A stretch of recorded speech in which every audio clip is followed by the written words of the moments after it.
juga kalau kita bicara soal debat perdana tadi, yang jadi sorotan adalah saling sindir antara calon presiden, terutama ada saling lempar pertanyaan, sindiran dan sanggahan. Kita akan bahas dan putarkan satu persatu. Yang pertama kita soroti adalah ada sindiran dari calon presiden nomor urut 1, Anies Baswedan, terkait dengan fenomena orang dalam terhadap calon presiden nomor urut 2, Prabowo Subianto. Kita dengarkan terlebih dahulu.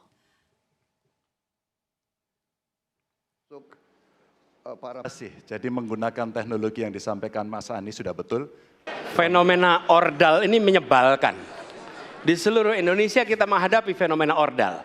Mau ikut kesebelasan ada ordalnya. Mau masuk jadi guru ordal. Mau daftar sekolah ada ordal.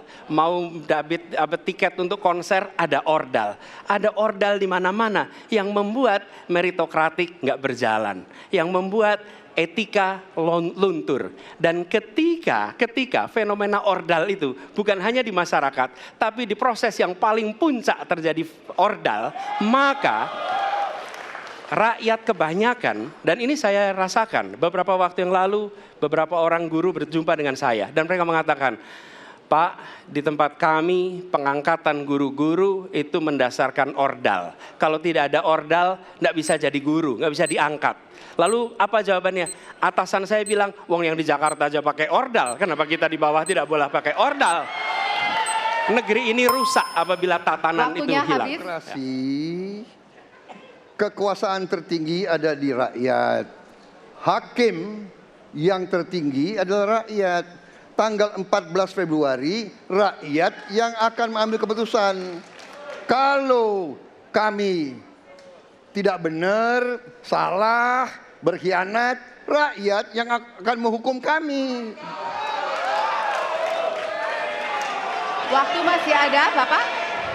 Saya ke Mas Rizal dulu, gimana tanggapannya tadi soal fenomena ordal dan lunturnya etika? Tapi tadi disebut juga sama Pak Anies, bahkan di posisi puncak aja ada ordalnya. Ya, sebelum ke situ saya mau menanggapi tadi dari panelis Mas Usman.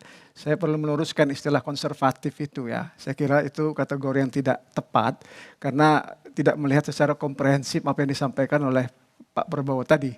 Misalnya di masalah Papua ya. Memang disebutkan dengan diksi tadi separatisme, teroris.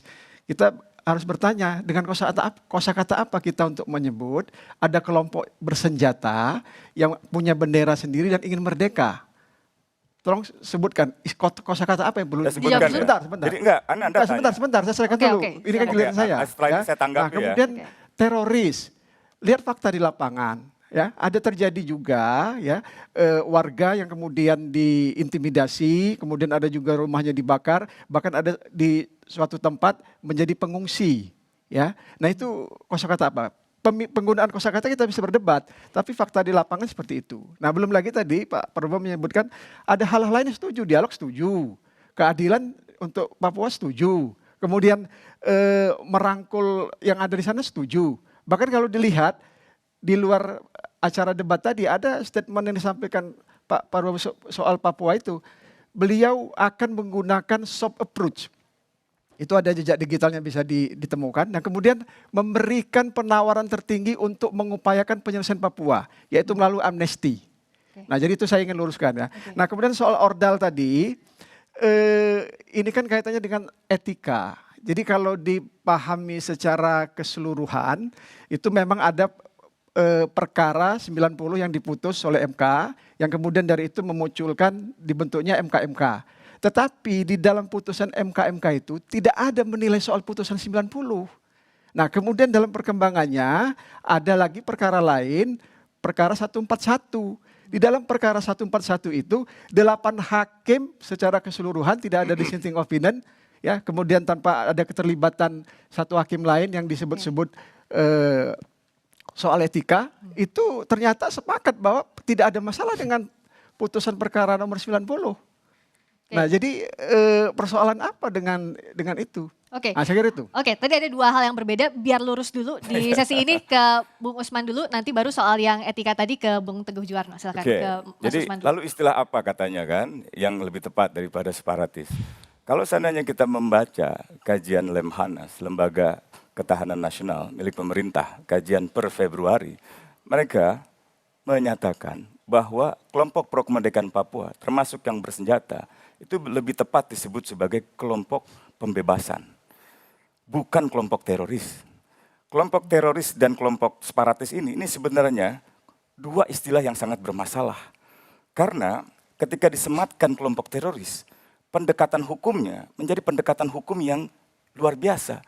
Padahal mereka tidak bisa disebut sebagai kelompok teroris. Jadi kalau Anda baca kajian Lemhanas, itu ada rekomendasi yang begitu banyak. Kelompok pembebasan bersenjata, kelompok pro kemerdekaan, kelompok insurgency gitu. Laporan Komnas HAM, tempatnya di mana Bung Munaf Rizal ini pernah bekerja, juga tidak menggunakan istilah itu.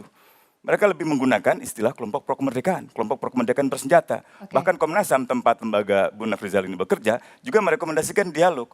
Kalaupun Prabowo akhirnya setuju dialog, itu karena dua calon mengatakan perlunya dialog. Sehingga Prabowo seperti merasa kalah set. Sehingga dia harus mengikuti suasana semua saya kira mengusulkan tidak, ya. dialog itu. Begitu disampaikan. Tunggu dulu, Anda tunggu tadi sebentar. minta Anda selesai, saya belum selesai, Anda belum salah gitu ya.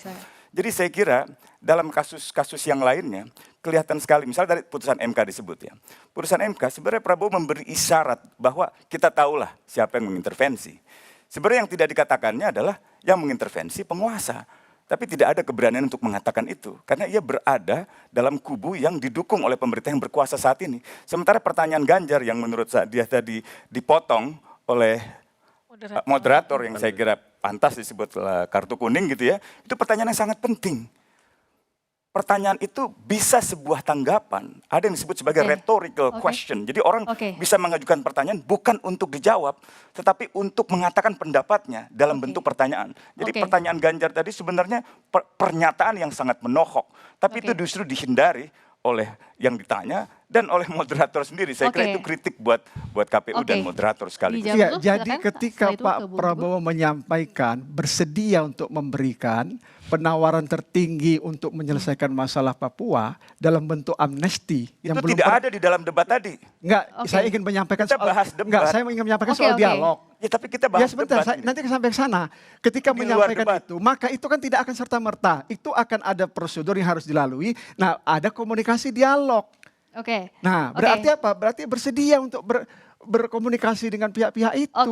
Prabowo menaruh kecurigaan tinggi pada asing. Ya, ini retorika konservatif, retorika para populis leaders di dunia yang selalu mengutakan bahwa masalah di dalam negeri kita adalah asing. Padahal masalahnya adalah kebijakan negara yang salah. Itu yang harus dikritik. Soal HAM ini kita akan perdalam lagi. Kalau Bung Teguh tadi menjawab apa yang tanggapan dari Bung Rizal? Saya mohon izin singkat saja, paling tidak saya ingin memberikan tanggapan terhadap jalannya tadi perdebatan.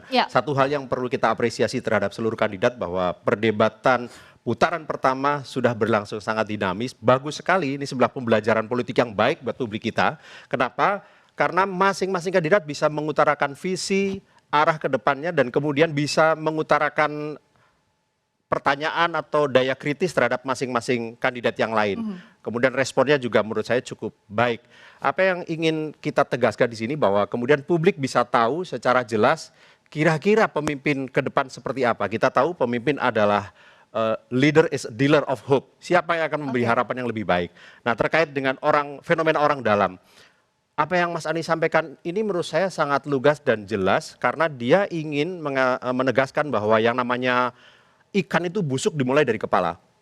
Dan Mas Anies mencontohkan ketika beliau menjadi menteri, putrinya yang baru lulus SMA tidak kemudian beliau bantu untuk kemudian bisa dapat kemudahan masuk ke perguruan tinggi negeri yang terbaik misalkan. Itu apa? Itu artinya apa? Dia ingin memberikan keteladanan dan dia buktikan dalam perilakunya. Fenomena orang dalam kita dengar semua terjadi di mana-mana dan itu sangat mengganggu kita, terutama masyarakat-masyarakat kecil yang tidak punya akses orang dalam, apalagi kekuasaan. Ada catatan kritis juga. Kali ini sebaliknya dari Pak Prabowo ke Mas Anies soal bagaimana oposisi. Tapi nanti usai jeda di pasca debat perdana calon presiden pemilu 2024.